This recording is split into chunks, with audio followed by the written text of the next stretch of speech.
ନାଇଁ ରେଟ୍ଟା ଠିକ୍ ଅଛି। ସମ୍ବଲପୁରରୁ ମୁଁ ମାନେ ରିପୋର୍ଟ ନେଲି।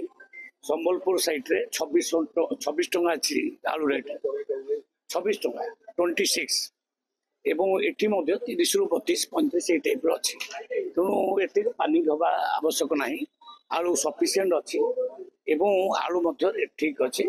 କାହିଁକି ନା ଏଟା ଯେହେତୁ ଏଠି ପ୍ରଡକ୍ସନ୍ ନାହିଁ ଆମ ରାଜ୍ୟରେ, ବାହାର ରାଜ୍ୟରେ ଯାହା ରେଟ୍ ଅଛି ସେଇ ଅନୁଯାୟୀ ଆମର ଖାଲି ଟ୍ରାନ୍ସପୋର୍ଟେସନ ଆଉ ଲାଭ, ବ୍ୟବସାୟୀ ମାନଙ୍କ ଲାଭ ଦେଖିକିରି ରେଟ୍ଟା କରାଯାଉଛି। ୱେଷ୍ଟ ବେଙ୍ଗଲ ଷ୍ଟ୍ରାଇକ୍ ବର୍ତ୍ତମାନ ଆଳୁ ନାଇଁ, ଆମେ ଯେତେବେଳେ ଉତ୍ତରପ୍ରଦେଶରୁ ଆଳୁ ଆଣିଲୁ, ୱେଷ୍ଟ ବେଙ୍ଗଲରେ ବେପାରୀ ମାନେ ହଇରାଣ ହେଲେଣି ବେପାର କରିବା ପାଇଁ। କାରଣ ସେଠିକାର ପ୍ରଶାସନ ଯୋଉ ବନ୍ଦ କଲା, ଯୋଉ ନୀତିଟା ଠିକ୍ କଲା ନାହିଁ, ସେ ଅନୁଯାୟୀ ତାଙ୍କର ବେପାର ଘାଟା ହେଲା ବେପାରୀ ମାନଙ୍କର। ସେମାନେ ଆନ୍ଦୋଳନ କରୁଛନ୍ତି। ତେଣୁ ଆମେ ତ ଆଉ ୱେଷ୍ଟ ବେଙ୍ଗଲ ଉପରେ ନିର୍ଭରଶୀଳ ହେଇକରି ଉପାସ ରହିବୁ ନାହିଁ। ଆମେ ପଞ୍ଜାବରୁ ବି ଆଣିବୁ, ଉତ୍ତରପ୍ରଦେଶରୁ ଆଣିବୁ, ଯୋଉଟା ଆବଶ୍ୟକ ଆମର ପୂରଣ ହେଇପାରିବ ସେ ଜିଲ୍ଲା ରାଜ୍ୟ ମାନଙ୍କରୁ ଆମେ ଆଣିବୁ।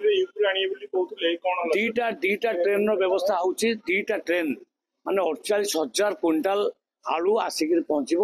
ଡିସିସନ୍ ନେଇ ନିଆଯାଇଛି। ପର୍ଯ୍ୟାପ୍ତ ଆଳୁ ପହଞ୍ଚିବ ଆସିକିରି 2-4-5 ଦିନ ଭିତରେ ପହଞ୍ଚିବ। ଆଜି ତ କାଲି ଡିସିସନ୍ ନିଆଯାଇଛି, ଆଜି ଆସିବ।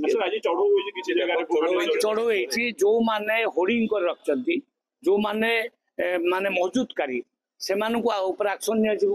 ଇଆଡେ ଆର୍ଟିଫିସିଆଲ ସର୍ଟେଜ ଦେଖେଇବ, ଇଆଡେ ରେଟ୍ ବଢେଇବ, ସେଟା ଚଳିବ ନାହିଁ।